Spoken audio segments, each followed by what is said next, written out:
L'islam a corrigé l'erreur des judéo-chrétiens.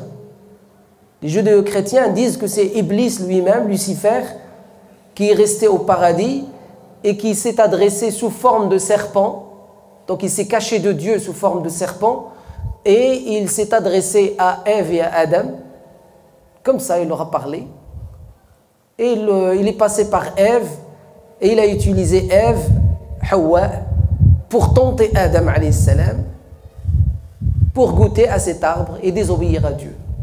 C'est pour ça qu'en Occident, et notamment dans ces deux pays que moi je viens de France et vous, on est en Belgique, en Occident, la femme occidentale, chrétienne, était considérée un être humain pas à part entière.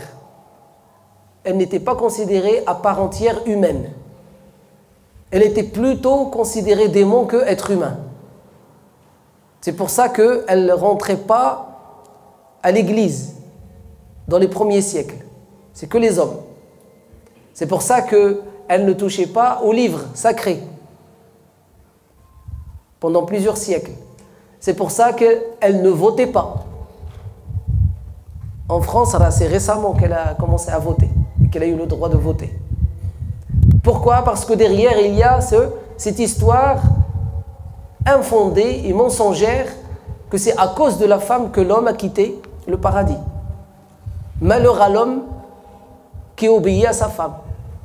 Et on trouve des traditions mensongères en islam et même des faux hadiths mensongers dans lesquels, par exemple, il est dit d'une manière mensongère que Omar ibn Khattab aurait dit: consultez vos épouses et faites le contraire de ce qu'elles vont vous dire.